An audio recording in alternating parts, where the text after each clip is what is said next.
Hello ladies and gentlemen, and welcome back to my channel for another 1/6 scale custom figure unboxing and review. Today, we're taking a look at the Rovanic Studio Night Lord Armored version, aka Batman in his armored suit based off his appearance in Frank Miller's The Dark Knight Returns. Now I got mine direct from Rovanic Studio. I have popped the link to their Insta in the description below. While you're down there, why not hit that subscribe, bell notification icon, and join button, so you're notified as soon as a brand new custom figure review goes live on the channel. As for the box art, this is going to be a pretty quick unboxing segment, because most of the box is blank. The only thing that we really have to discuss is this image of the figure himself up front. Sort of, because mine is similar to this, but I went for a color scheme that's more book specific, let's just say. And that's the best part about these custom figures. You get to decide what accessories they come with, and of course, how they're painted. Up top, Rovanic Custom Studio, down below, Night Lord Armored, as well as Rovanic's social links. Oh, and the cardboard that they've used for the box is really thick and sturdy. Plus, it's got this interesting leather grain texture to it. I reckon that's the first time I've seen this type of cardboard used for a figure box. First in-hand impressions for Armored Night Lord? This guy is extremely heavy, and I can already tell you I am very satisfied with the color scheme that I ended up going with. What we are going to do now, though, is get all of Armored Batman's accessories laid out in the light box, and take a closer look at everything he comes with. Starting off with the display base first. This is new. This is the first time I've received a display base with a Rovanic Studios custom. I remember specifically complaining about the original releases not coming with bases. So I'm glad they took the feedback on board and they've added them in, because it makes the figure feel like more of a complete package. And you all know, I love my bases. The way that this has been designed is pretty interesting. The bottom portion is made of thick, clear acrylic, and then it's got some yellow paint on the underside, plus this foam pad, so it shouldn't slide around in the display. And there's some real depth going on, because the gap between the top layer and the yellow paint is pretty deep thanks to the chonky acrylic. The bat symbol part is a separate piece of acrylic that's been inset into the clear oval. Then up top we've got this rectangular bracket piece, and the crotch grabber, which can be adjusted up and down. Even though it says Night Lord around the back, I don't think that's a massive issue, because you're never going to see this anyway with Batman standing on the display base. He's going to be blocking it. We will discuss both the helmeted and unhelmeted head sculpts in way more detail when we actually look at the figure. Just know that we do get both options. To go along with the unhelmeted head sculpt, we also get an empty helmet for him to hold onto. It's properly hollow, you can see straight through the mouth portion. The eyes are very crisp and white, and there's this mottled metal texture on the surface and a ton of silver dry brushing. My favorite accessory here might just be the kryptonite arrow, or the gun, which we're about to get to. The main body of the arrow is made of resin, and so too are his hands. So trying to wedge this into his gripping hand might be a little bit precarious, so take your time, be gentle. It does have silver dry brushing over the gunmetal portion, and then for the kryptonite part, it's pretty spiky, it's glossy, and the green is very vibrant.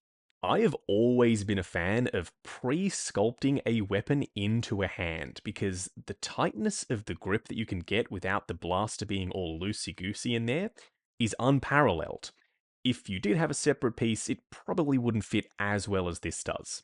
The shape and size of this looks book accurate enough to me, but I'm pretty sure this was a sonic weapon, not a kryptonite one. I'm not complaining though, the way this has been painted with the green and then the overspray to make it look like some object source lighting as though this is glowing, that's just a very nice touch, and it's something that I wish more companies would do when they have glowing pieces, rather than just defaulting to relying on LEDs. Not that LEDs are bad, of course, because this guy's got some LEDs in his helmeted head sculpt. And this is the switch, I guess we could call it. It's a magnetic bat symbol. There's this leather grain texture on the surface and a magnet around the back. The way that you turn on the LEDs is you wave the magnet in front of the head sculpt. You'll see what I mean when we get Batman out here. And lastly, we get some hands. One open palm hand, one arrow gripping hand, and two closed fists already installed on him out of the box. The detail with the little screws sculpted in and the brass knuckles and the chonkiness of the armor plating looks like these hands would do some serious damage if you were to be smacked by them. What we are going to do now, though, is get Batman himself out here. Standing straight up and down in the lightbox, no crazy poses or accessories or anything like that. The only reason why he's standing on his display base right now is that he's very heavy. So the last thing I would want to happen is for him to topple off the turntable and then something gets chipped or damaged. Because this guy is a full custom piece. He still feels durable enough that he's going to withstand posing. It's just that taking a shelf or turntable dive for me is out of the question. So, do I like him? No. I freaking love him. This figure is outstanding. He's massive, he's bulky, and he screams The Dark Knight Returns, which is my favorite Batman comic. So maybe I'm a little bit biased, I don't know. Either way, I'm going to try and review him just based on the quality of the piece alone.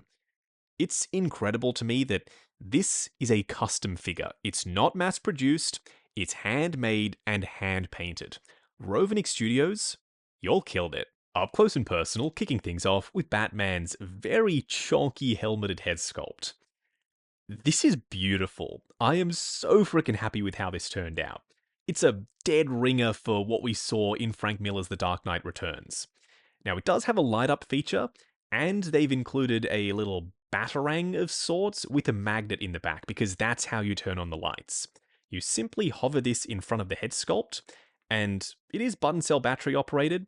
Not sure if you can tell, it does have a flashing mode, so the lights are flashing, or you can have them flash a little bit slower, you can turn them off, or you can just have them on.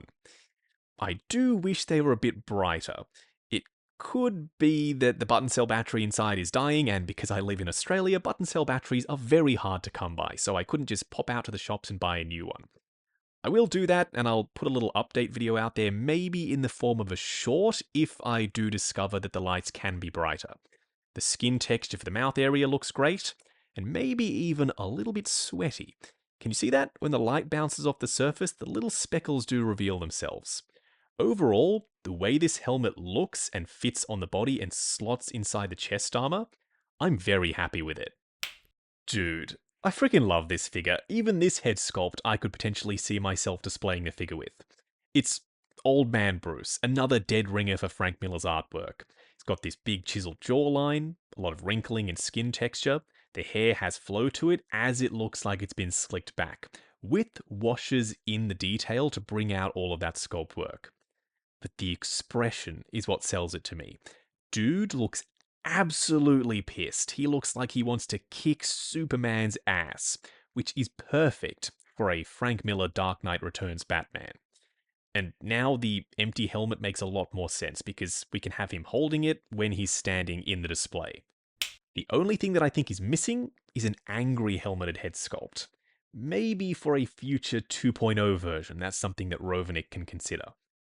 Initially, he was going to come with a black cape, but I opted for a blue one.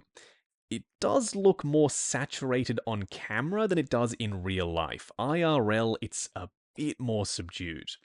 Down below, we've got the scallops, and it is absolutely filthy. There's dirt and grime as this cape has been dragged along the mud when Batman is stomping towards Superman.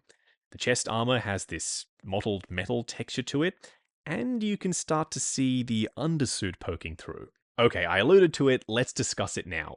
This undersuit with the leather-like texture isn't leather-like, it is genuine leather, and it has the smell to back it up. When you open up the box, it'll hit you like a ton of bricks, and this guy weighs a ton of bricks, so I guess that's fitting. All of the armor plating is adjustable and free-floating. The shoulder pads are attached with straps underneath this chest armor, the bicep armor can be swiveled around, and same thing with the gauntlets. The spikes, the belt, and the spikes for the boots are painted in gold. Then we get some gold for his electrified knuckles. This little pouch on his belt, I think, is the one that he connects up to the lamppost to power his electrical knuckles. This pouch is also different to the main ones, and he's got a bat symbol for his belt buckle. There's scratching everywhere, washes in the crevices, and some lighter dry brushing to bring out the sculpted metal texture. This chest plate doesn't have to be blue. I just want to emphasize that one more time. This is the color scheme I decided to go with. If you want to go with black and grey rather than blue and grey, totally up to you. As we work our way down, he gets bigger and bigger and bigger until we get to these spiky shoes, which I can't wait to discuss. The suit does poke through underneath this belt/cod piece, which is one piece, and it is adjustable. You can move it around, pose depending. Same thing with these thigh guards and the boots, which are a split-cut boot design. This is an improvement over my other Rovanic Studio figures. Those had single-piece boots, so already this is going to allow for a greater range of motion. On the underside, you've got the spikes, and they've been hit with a silver dry brush, with brown weathering in the crevices. I still cannot believe that this was handmade by a team of artists, or maybe even just one talented artist. I'm not sure how Rovanic Studio divvies up the workload between their team. Overall, this feels better than most mass-produced pieces, especially when it comes to the weight of this guy. For a quick side-by-side comparison, on the left, the new Armored Batman by Rovanic Studio, and on the right, the original one I picked up from them, just the regular black costume Dark Knight Returns Batman. As you can see, the new one is taller and bulkier. And that's not because of the body. The bodies are the exact same between these two. It's just that with all of the added armor, there is so much more bulk, and the size of the boots give him that height boost. I love the way these two look standing together, but I am planning to pick up their Superman, and that's who I'm going to have paired up with Armored Batsy. For those of you who don't know, my favorite look for Batman is the blue and grey costume. So now that I have these two standing in front of me in their blue and grey costumes, I am one happy Dark Knight Returns collector. Just for a point of comparison next to a standard 1/6 scale figure, here we have the Sideshow comic book Superman. He's nowhere near big enough to go up against this version of Batman. So yeah, I will be contacting Rovanic Studio. I need their version. Going over Batman's articulation, I don't want to sound like a broken record, so I'll just say it one more time. This guy is a handmade custom, and I think the armor pieces are made of resin. So we're going to be gentle. It's not to say that he feels fragile necessarily, it's more so me that would be the problem, by moving the joints around and colliding bits and pieces and scuffing up the paint applications, so let's not do that. Starting off with his helmet, it's inset into the collar, so something to watch out for. Looking up and down, swivel, and pivot side to side. His shoulder pads are separate pieces attached with Velcro underneath the chest armor. And the body is an M34 or 35 Fison. So that means we still get a decent range of motion, even though it is being restricted by the leather suit and the armor plating. Going forward and back, butterfly joint at the shoulder that hinges up and down. Swivel at the bicep. You will get a double bend at the elbow. These pieces do collide, however. Going to about 45. Then for the wrist, it's a double ball peg. I'm not expecting much out of the torso. This armor plating is very thick and solid. Crunching forward to there, going back to there further than I expected, honestly. Swivel and pivot side to side. His legs will go forward to there, going out to there, swivel at the upper thigh. Double bend at the knee going past 90, and a split cut boot design with a double ball peg for the ankles. Good for forward and back, swivel, as well as ankle tilt. Wrapping up on the Night Lord Armored version by Rovanic. These dudes know how to make a killer Frank Miller Dark Knight Batman. Their standard ones are beautiful, but this is on an entirely different level. I mean, genuine leather for the outfit. Even Hot Toys struggles with giving us genuine leather and making it look good and work in scale with the figure. But Rovanic managed it. And it seems like it was super easy, barely an inconvenience, because it just works flawlessly here. The array of accessories are spot on, and being able to customize how this guy is painted, because he is literally a custom figure, is just icing on the cake for me. It was a real collaborative process. I was able to tell him what color I wanted the cape, what color I wanted the armor, how weathered I wanted him to be, and what I wanted him to come with. With official figures, you don't get to do any of that, really.